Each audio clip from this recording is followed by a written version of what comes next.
Seán, I'm going to start with you because you just mentioned a little bit that skill is actually where it all begins. Talk about that. Why is that where it begins? Why is that the focus?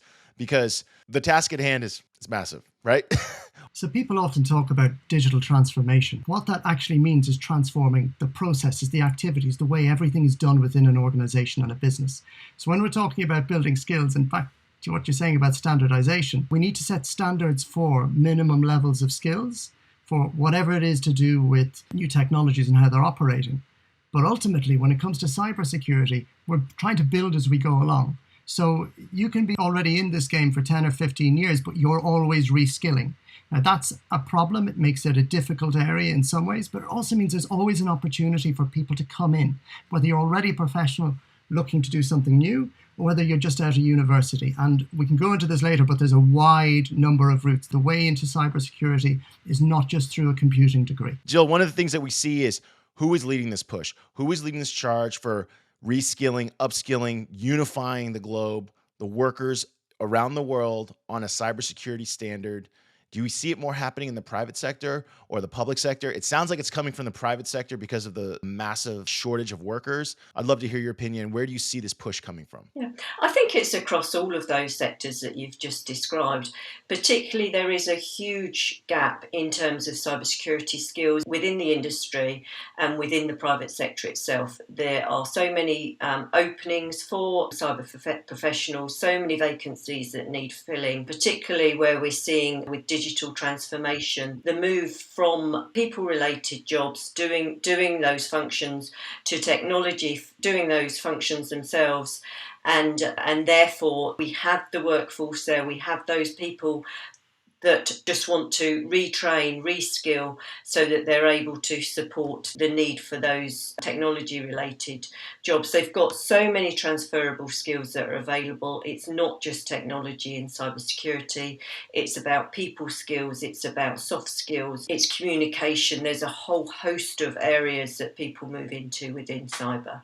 It's not just technical. And Albert, if you look at the stats for what the gap is in cybersecurity professionals, the minimum estimate is about 2 million globally. The shortage of workers to jobs, 2 million. Yeah, shortage to jobs. And if you look ahead 5, 6, 7 years, we're looking at something close to 3 million just in the US. And every country needs cyber skills. So what that creates is this sense of not blind panic, but I grew up in a farming area. So I think of it a bit like a horse race. The horses don't necessarily, they're all going in the same place. They're not necessarily aware of all the other horses and what they're doing, but they're going hell for leather.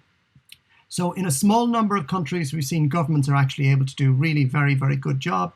You've got countries like Israel, which simply because they have the system of everyone coming through the military, it allows them to train people up a bit more easily. Very few countries have that kind of setup there to build off.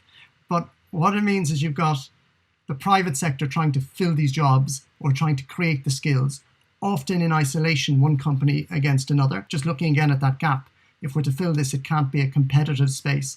There needs to be, at a minimum, coordination across sectors as to how to create the cyber skills that they need, because they can be quite specific sector to sector. A lot of governments are doing excellent jobs, really doing things, everything from raising awareness just in the public discourse to setting up training, as only governments can do, thinking very, very long term, starting training in secondary school or high school level, and looking at how to take graduates who aren't necessarily from technical skills and bring them into the wider area of cyber work. So is everybody who's doing it, where's the push from? It's from everywhere. It's from absolutely everywhere. The problem is that at the moment, there isn't enough of people kind of running, not even together, but even in the same direction. There's a degree of we must do something and action is being taken, but not as coherent as we would like it to be to really start filling this skills gap. And one of the really interesting things about this, cybersecurity, traditionally people who come out of universities, we've got very good evidence that you can train people up in an apprentice model. What that means is that this is a way that you can create skilled, lifelong jobs, because this problem is not going away. It's one that we have to manage. So skilled, lifelong jobs for people who haven't gone through the full end of university education system. They might have come out of high school only. They might have gone straight into the military at a younger age. Whatever it is, we found that this is something that can be converted. It's just we haven't yet got to the point of scaling these apprenticeship schemes, either within a country or across sectors. Did you know that Salesforce is one of the founding members of the World Economic Forum's Cybersecurity Learning Hub? The Learning Hub democratizes access to cybersecurity skills by providing free and career-oriented modules that give people a route towards in-demand roles. Visit Trailhead in the show notes to skill up for the future and learn in-demand skills that lead to top jobs.